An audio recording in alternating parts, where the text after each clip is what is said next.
जय भीम मित्रांनो, 5 फेब्रुवारी 1951 साली डॉक्टर बाबासाहेब आंबेडकरांनी लोकसभेत हिंदू कोड बिल मांडले. या बिलाचा उद्देश एकच होता, स्त्री पुरुष समानता, स्त्रीला वारसा हक्क, घटस्फोटाचा अधिकार आणि कायद्यापुढे समान दर्जा अशा अनेक तरतुदी यामध्ये होत्या.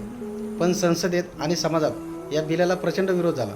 धर्माच्या नावावर, परंपरेच्या नावावर बाबासाहेबांच्या विचारांना रोखण्याचा प्रयत्न केला. चर्चा मुद्दाम थांबवण्यात आली. बिल अडवण्यात आले.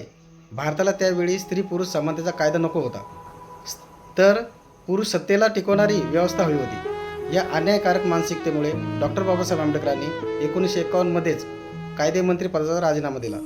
ते हरले नाही, हरला तो समाज जो स्त्रीला समान मानायला घाबरत होता. आज प्रश्न स्वतःला विचारा, जर हिंदू कोड बिल नसते आणि त्याचे कायदे लागू झाले नसते, तर आज स्त्रीला शिक्षणात, नोकरीत, न्यायालयात किंवा सोशल मीडियाच्या माध्यमातून आपला आवाज मोकळेपणाने मांडू शकले असत्या का? आज इंस्टाग्रामवर दिसणारी प्रत्येक आत्मविश्वासाने उभी राहिलेली महिला हा बाबासाहेबांच्या संघर्षाचा परिणाम आहे. आज मिळणारे हक्क तुमच्यावर उपकार आहेत, ते बाबासाहेबांच्या लढ्याचं एक फळ आहे. मावल्यांनो, हे विसरू नका. जय भीम, जय शिवराय, जय संविधान.